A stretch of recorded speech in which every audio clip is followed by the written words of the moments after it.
Les échantillons de tissu étaient éparpillés sur mon bureau quand le téléphone sonna. Un jeudi après-midi de février, calme. Papa, tu es assis? Élodie est enceinte. On se marie dans 2 semaines. Les échantillons glissèrent de mes doigts. Julien, mon fils qui avait enchaîné 3 fiançailles ratées, évitait l'engagement depuis 5 ans. Maintenant, enceinte, mariage. C'est merveilleux. Je veux la rencontrer ce soir. On vient dîner à 19h. Julien n'avait mentionné Élodie que le mois dernier. Tout semblait précipité. Au marché de la rue de Passy, j'achetais 2 entrecôtes, un Bordeaux respectable. À la maison, je dressais la table avec la porcelaine de Marie. Ils arrivèrent à 19h précise. Elle était frappante, cheveux noirs en queue de cheval élégante, robe de créateur, sourire figé. « René, Julien parle constamment de vous. Quelle charmante maison !» Son attention se verrouilla immédiatement sur le buffet ancien. « Ce sont des antiquités ?» Elle sortit son téléphone et photographiait avant que je puisse répondre. Le dîner commença agréablement, mais Élodie domina avec précision chirurgicale. 4 magasins. Ça doit générer des revenus significatifs. Quel est le chiffre d'affaires annuel? Ça varie. L'économie affecte les ventes. Mais vous devez bien gagner. Ce quartier, la maison, l'entreprise. Vous avez construit quelque chose de substantiel. Elle sirota son vin. Nous avons traversé le 16e hier. C'est là que je nous imagine élever une famille. Important pour les enfants, non? Julien se concentra sur son assiette. Le 16e est cher. Bien sûr, mais on ne peut pas mettre un prix sur l'avenir d'un petit enfant. Nous réfléchissons à notre situation de logement. Mon appartement actuel est impossible. Le sourire d'Élodie s'élargit. Julien me dit que vous êtes très généreux avec la famille. Chaque instinct aiguisé en 40 ans de business tirait la sonnette d'alarme. Elle établissait des besoins, testait des réponses, calculait. Quand ils partirent vers 22h30, Élodie murmura « Merci d'être si compréhensif. Julien parle tout le temps de votre générosité. » Je restais sur le seuil, regardant leur feu arrière disparaître. Mon instinct hurlait. Quelque chose dans ses yeux quand elle regardait ma maison. Elle ne voyait pas une maison de famille. Elle faisait des calculs. Le vendredi matin, après 3 heures de sommeil fracturé, j'ouvris LinkedIn. Élodie Simon Paris. Son profil semblait légitime. Directrice d'un spa de luxe, événement caritatif. Je creusai plus profondément. Des motifs émergèrent. Dîner au Pré-Cattelan avec mon généreux petit ami. Photo avec différents hommes. Les commentaires d'Amanda revenaient. Encore un riche. Tu as de la chance, Serette. Riche, c'était la caractéristique déterminante. J'appelais Marcus Jennings, vérification de crédit. Marcus, j'ai besoin d'une faveur. Officieuse, la fiancée de mon fils. Il rappela à 16h30. Élodie Marie Simon, 43 000 € de dette sur 7 cartes, toutes au maximum. Expulsée d'un appartement de luxe à Neuilly il y a 11 mois. Loyer, 2 800 € mensuels. Schéma classique, René. J'appelais Julien à 18h15. Fiston, il faut qu'on parle d'Élodie. Elle a plus de 40 000 € de dette. Elle a été expulsée. Tu as quoi? Tu l'as fait espionner? J'ai 35 ans, papa. Je n'ai pas besoin que tu contrôles ma vie. J'essaie de te protéger. Ce sont des faits. Tu ne peux pas supporter de me voir heureux. Tu n'as jamais approuvé personne. Sa voix se brisa. Ne me rappelle plus. La ligne coupa. Une semaine de silence. 8 messages vocaux. Aucun retour. Marcus rappela mercredi. Julien a vidé son compte épargne. 47 000 € pour le mariage, plus un prêt de 35 000 € à 18% d'intérêt. 82 000 €. Les économies entières de Julien, plus une dette. L'invitation arriva. Le Georges V, Paris. Je cherchais en ligne forfait à partir de 80 000 €. Mercredi après-midi, un texto. René, c'est Élodie. On doit parler en privé. Pour Julien. Demain soir, chez vous, 19h. Jeudi matin, j'achetais un enregistreur vocal. C'est légal en France? Absolument. Tant que vous participez à la conversation. Vendredi soir, j'activais l'enregistreur dans ma poche avant d'ouvrir. René, merci de me recevoir. Je vous dois des excuses. Stress du mariage. Elle s'installa. Julien vous aime tellement. Cette distance le tue. Je voulais arranger les choses.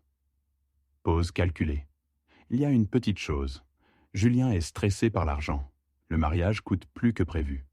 Je me demandais si vous pourriez aider avec notre logement après le mariage. Le test.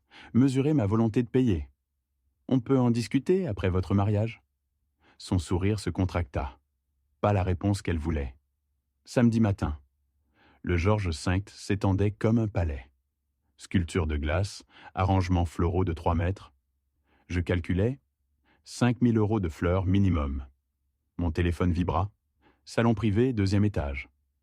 11 heures. Seul. À 11 heures, j'activai l'enregistreur. Le voyant rouge cligna. Élodie entra à 11h03.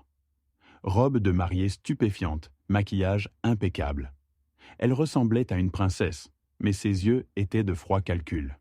« René, merci d'être venu tôt. Julien souhaiterait que vous ne vous disputiez pas. Je veux qu'il soit heureux. Alors parlons de comment rendre ça possible.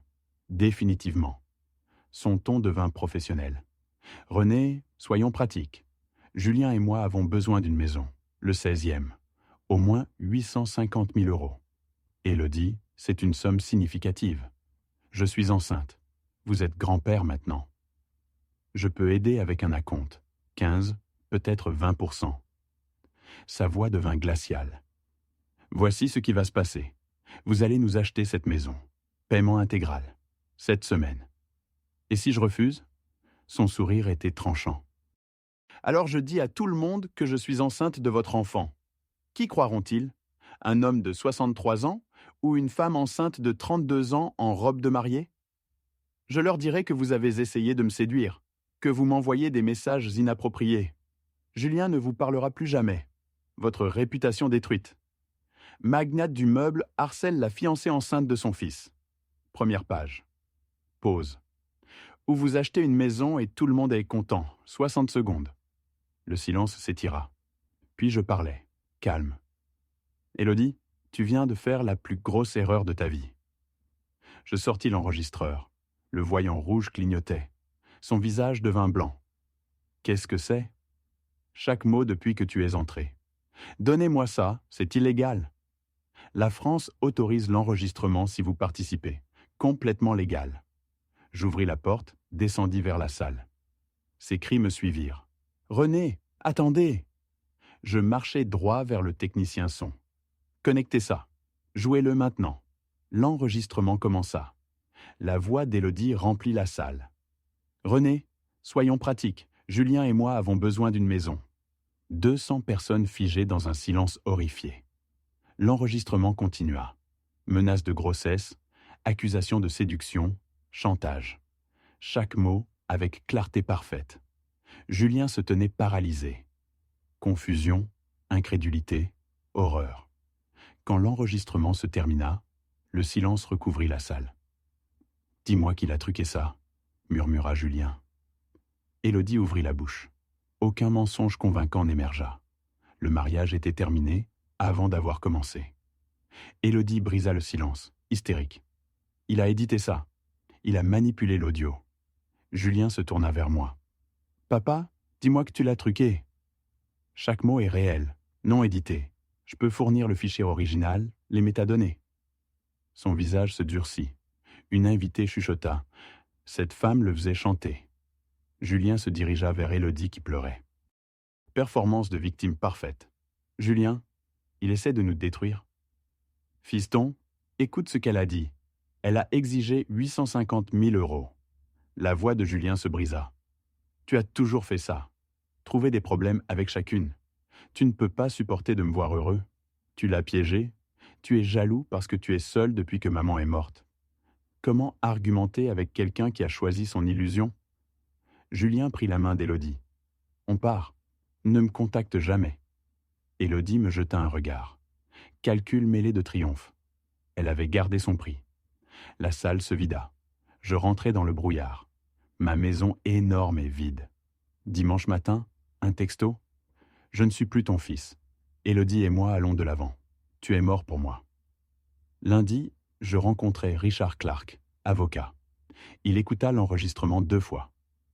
L'enregistrement est légal, mais elle peut vous poursuivre. Détresse émotionnelle, diffamation. Rendre votre vie coûteuse, donc elle s'en tire. Pas nécessairement. Vous devez construire un motif. Montrer que ce n'est pas isolé. Il glissa une carte. Détective privé. Si elle a fait ça avant, ces hommes pourraient te parler. Il ajouta doucement. René, votre fils pourrait ne pas revenir. Pas bientôt. Peut-être jamais. Pause. Une dernière chose. J'ai fait vérifier les dossiers hospitaliers. Élodie n'a pas vu de gynécologue depuis 2 ans. Elle n'est pas enceinte. Aucune preuve médicale. Pas de rendez-vous. 3 dossiers Manila sur mon bureau. Le rapport du détective sur le passé d'Élodie. Robert Moreau, 45 ans. Payé 75 000 euros. Elle a menacé de m'accuser d'agression. J'ai payé pour qu'elle disparaisse. Michel Laurent, 51 ans. 50 000 euros. Même schéma. Grossesse soudaine. Fausse couche 2 semaines après paiement. David Chen, 48 ans. 30 000 euros. 3 hommes en 5 ans. 155 000 euros, extraits par menace. Mercredi après-midi, mon assistante m'annonça une visiteuse. Une femme, début soixantaine, cheveux gris, visage fatigué mais gentil. Les pommettes d'Élodie, aucune de sa dureté. Monsieur Duval, je suis Brigitte Collin, la mère d'Élodie. Je la conduisis à mon bureau. Je vous dois des excuses, j'ai vu la vidéo du mariage. Elle prit une respiration. Ma fille manipule les gens depuis qu'elle a 16 ans. Elle m'a volé 12 000 euros il y a 3 ans. Pourquoi me dire ça? Vous avez essayé de protéger votre fils, il vous a rejeté. Je connais cette douleur. Pause. Et parce qu'elle planifie quelque chose d'autre, j'ai vu ses SMS avec Amanda. Elle me tendit son téléphone. Élodie. Julien est fauché, mais son père est chargé. Faire en sorte que Julien poursuive René pour dommages émotionnels. On partage. Amanda. Tu penses qu'il va poursuivre son père? Élodie. Il fera ce que je dis. Il est isolé de tous, sauf moi. Dans 2 mois, je suggérerai compensation pour traumatisme d'enfance. Froide fureur. Pourquoi me donner ça? Parce que j'ai échoué en tant que mère. Je ne peux pas la regarder détruire plus de vies. Julien est en danger. Au cours de la semaine, René et Brigitte se rencontrèrent 3 fois. Initialement pour stratégie, mais les conversations dérivèrent. Livres, solitude, reconnaissance mutuelle. Quelque chose se développait. Confort dans le dommage partagé. Vendredi, Brigitte m'envoya un fichier. La feuille de calcul d'Élodie. Colonne. Nom, âge, valeur nette, vulnérabilité, rendement attendu. Julien Duval. 35 ans. Père possède 4 magasins. Culpabilité paternelle, isolé, 6-8 mois, 500 K, 1 000 M. 9 autres noms listés, datant de 2018. Note, complété 65 K. Complété 50 K. Échoué, trop intelligent. Ce n'était pas des preuves, c'était un aveu. Email du détective jeudi matin. Urgent. Élodie avait trouvé un emplacement spa dans le 16e. Loyer, 15 000 euros mensuels. Son pitch à Julien. On sera partenaire. On a juste besoin de capital de démarrage. Devis d'équipement, 180 000 euros. Rénovation, 120 000 euros. Élodie à l'agent. Mon fiancé sécurise un prêt de 200 000 euros. Note du détective, configuration standard pour extraction de capital. Fausse société offshore qu'elle contrôle. L'argent disparaît. Elle s'évanouit. La cible reste avec 200 cas de dette. À la bibliothèque, je créai un compte email anonyme.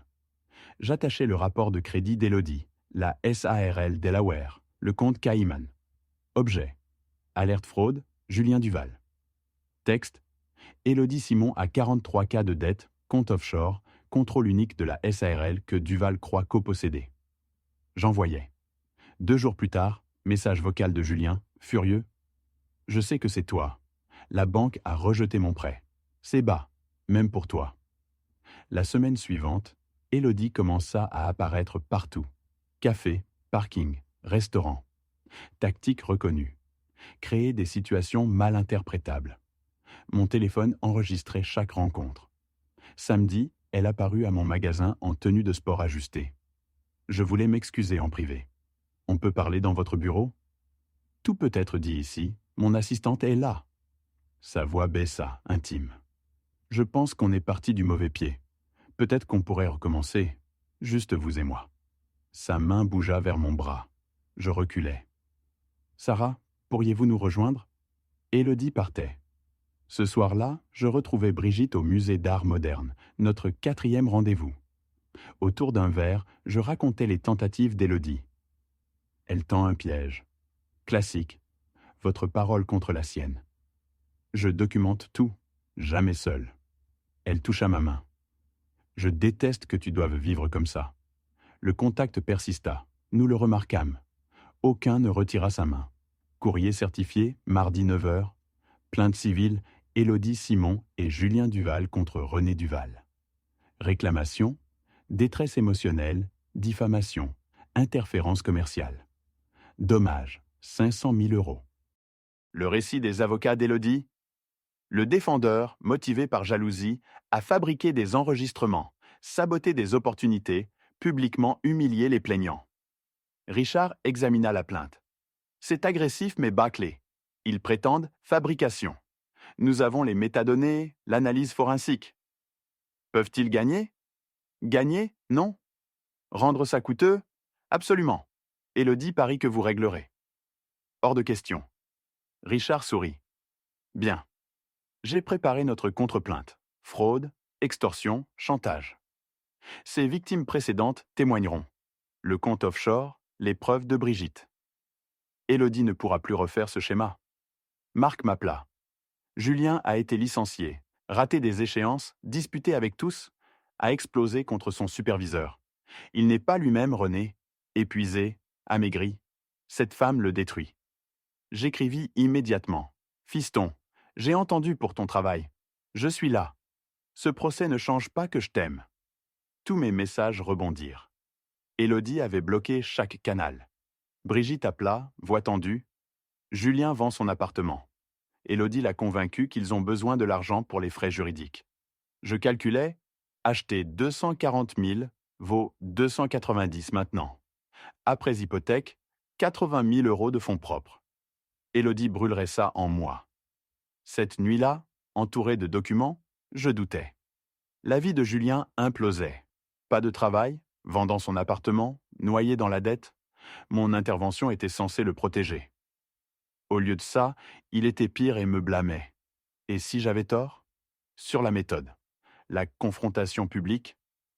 Peut-être que certaines leçons ne peuvent être apprises que par la douleur. Je conduisis chez Brigitte. Elle me tira à l'intérieur, me vit effondré. La vie de Julien s'effondre. Peut-être que si j'avais géré ça différemment? Élodie a détruit 3 autres hommes avant Julien. Tu avais la preuve du chantage. Quelles options avais-tu? Elle caressa mon visage. Julien a fait ses choix. Tu ne peux pas protéger quelqu'un de lui-même éternellement. Tu n'es pas cruel. Tu construis un dossier pour quand il ouvrira enfin les yeux. Je m'appuyais contre son toucher. Le palais de justice, tout vert et béton. Je m'assis à côté de Richard. La juge Morrison présidait, mi-cinquantaine, yeux perçants, réputation redoutable.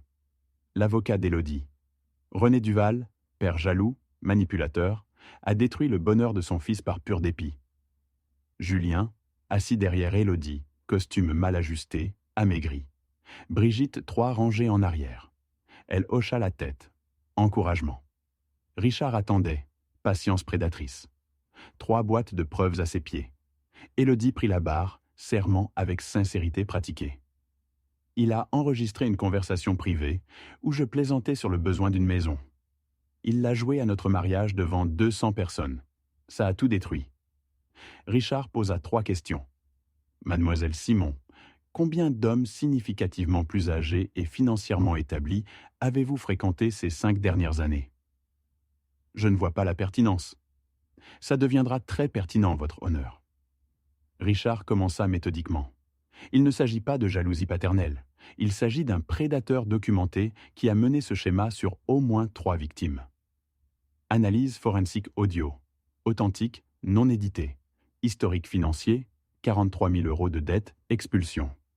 SARL Delaware, nom d'Élodie seule. Compte offshore Cayman. Présentation chirurgicale. Julien pâlissait à chaque révélation. La défense appelle Robert Moreau. Mi-quarantaine, costume coûteux. Il prêta serment, ne regarda pas Élodie. Je l'ai fréquentée il y a 3 ans. Elle m'a dit qu'elle était enceinte, qu'elle avait besoin de 100 000 euros ou elle dirait à mon ex-femme que je l'avais mise enceinte pendant notre bataille de garde. Ma fille avait 12 ans. J'ai payé 75 000 euros. 2 semaines plus tard, texto, fausse couche. Puis elle a disparu. Relevé bancaire, message texte. La salle silencieuse. Inspiration aiguë de Julien. 2 autres victimes prêtes à témoigner. Michel Laurent, 50 000 euros en 2020. David Chen, 30 000 en 2019. Même schéma. Fausse grossesse, chantage, disparition. Élodie se leva. Ces hommes mentent, conspiration. Madame Simon, asseyez-vous. Julien cyclait à travers les émotions. Incrédulité, reconnaissance, horreur. La juge Morrison ne délibéra pas longtemps. J'en ai assez entendu. Cette poursuite fait partie d'un schéma continu de fraude et d'extorsion. Elle regarda Élodie. L'enregistrement était légal. Les preuves suggèrent que vous avez tenté de le faire chanter. Vos réclamations sont sans fondement. Le marteau tomba. Plainte rejetée avec préjudice. Madame Simon, vous êtes condamnée à 47 000 euros de frais juridiques. Le visage d'Élodie devint blanc.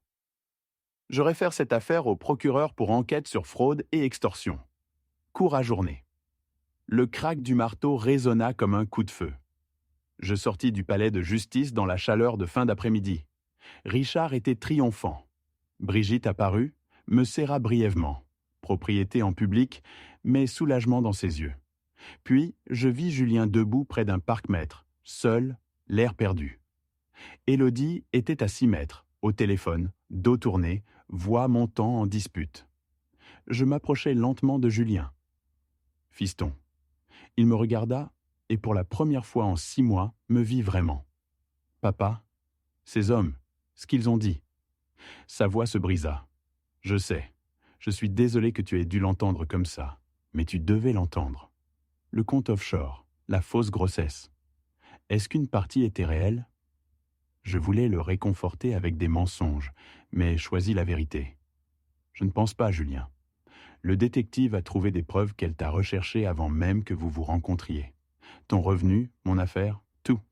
Elle t'a choisi délibérément. » Julien s'affaissa contre le parc-mètre. J'ai quitté mon travail pour elle, vendu mon appartement, poursuivi mon propre père. Je m'approchai. Je sais, et je t'aime toujours. Ça n'a jamais changé. La voix d'Élodie coupa à travers le parking. Julien, on part maintenant. Ton tranchant, commandant. Julien! Élodie arriva à grands pas, attrapa son bras. N'écoute pas ton père, il a payé ses hommes pour mentir. On peut faire appel. Julien retira son bras lentement. Première fois que je le voyais lui résister.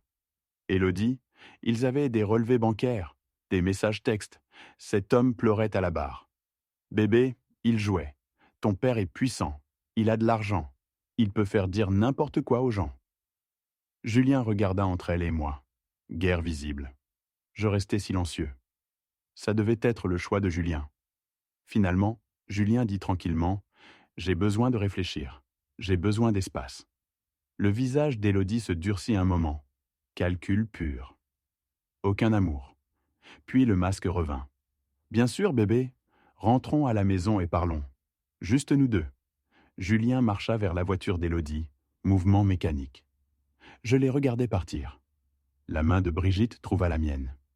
Richard s'approcha. Il vacille. Donne-lui du temps. 4 jours plus tard, le détective m'appela. Élodie communique avec Brian Miller, l'ancien partenaire commercial de Julien. Il planifie de falsifier des documents prétendant que tu as détourné de l'argent. Ils se rencontrent demain soir pour finaliser les faux. Je coordonnais avec le gérant du restaurant. J'ai besoin d'une table privée avec ligne de vue claire sur la table 14. J'envoyais un texto à Julien d'un nouveau numéro. « Julien, c'est papa. Ne supprime pas. J'ai besoin de te parler. Pas d'Élodie, de ta mère. Quelque chose que j'aurais dû te dire il y a des années. Restaurant Dominique ce soir à 19h. J'attendrai 1 heure.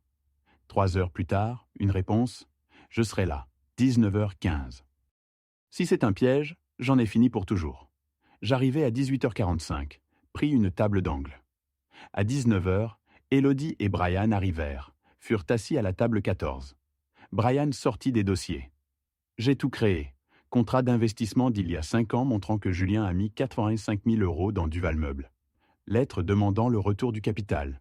Ton père les ignorant. Élodie examina les documents, souriant. Ça a l'air parfait. Quand Julien verra ça, il devra poursuivre à nouveau. À 19h12, Julien entra. Je textai. Ne viens pas encore à ma table. Regarde à droite. Table 14. Écoute juste. Julien repéra Élodie. Il se figea. La voix d'Élodie porta dans le restaurant tranquille. Julien est tellement facile à manipuler. Il croit réellement tout ce que je lui dis. Je t'aime, bébé, ton père est l'ennemi. C'est pathétique comme il est désespéré d'être aimé. Brian rit. Tu l'as exploité pendant quoi? 6 mois maintenant? Presque à sec. Cette falsification est le dernier coup. On n'obtient que René règle pour peut-être 200 000 €. Je prends ma part, paie ses frais de justice et disparaît. Julien ne saura même pas que je suis parti jusqu'à ce que le bail rebondisse. Et le gosse? Le rire d'Élodie fut froid, vide. S'il te plaît, il n'y a jamais eu de gosse. Cet idiot l'a cru sans même voir un test.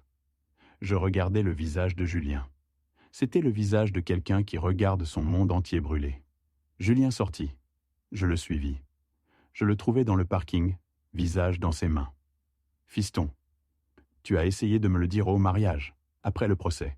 Dans chaque lettre, je t'ai traité de jaloux, contrôlant. Tu étais amoureux, ou ce que tu pensais être de l'amour. Elle est très bonne à ça. J'ai vendu mon appartement, quitté mon travail, poursuivi mon propre père. Pour quelqu'un qui vient de m'appeler un idiot. Tu n'étais pas aveugle, Julien. Tu as été manipulé par une professionnelle.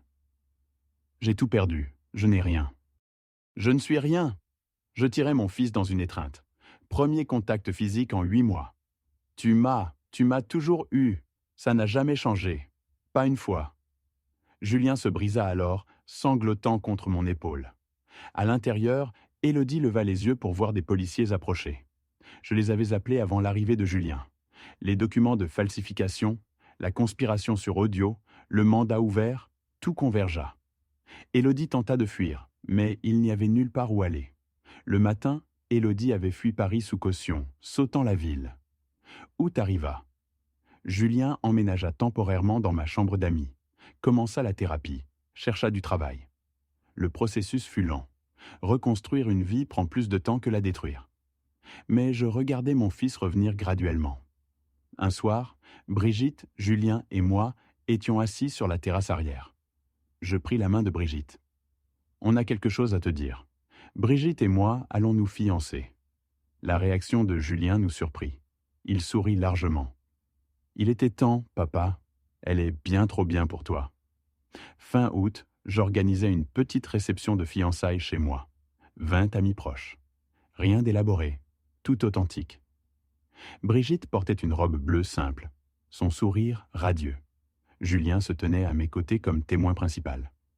Quand vint le moment du toast, Julien tapa son verre, se leva. « J'ai besoin de dire quelque chose. Pendant des mois, j'ai pensé que mon père était l'ennemi. Mais la vérité est que parfois, le plus grand acte d'amour est de dire non, quand tout le monde dit oui. De se tenir entre quelqu'un que tu aimes et le danger, même quand il te déteste pour ça. » Il me regarda. « Papa, tu m'as sauvé la vie. Tu m'as laissé te détester, te poursuivre, te couper, et tu n'as jamais cessé d'essayer de me protéger. Ce n'est pas du contrôle, c'est de l'amour. Merci de ne pas avoir abandonné. Ma gorge se serra. Tu es mon fils. Je le referai. À chaque fois. » Julien leva son verre. À René et Brigitte. 2 personnes qui savent que le véritable amour signifie dire des vérités difficiles et rester ferme quand tout dit de partir. Le petit rassemblement applaudit. Je regardais autour de moi. Mon fils restauré. Une femme que j'aimais à mes côtés. Un futur construit sur des ruines. La vengeance n'était pas de détruire Élodie. C'était ça.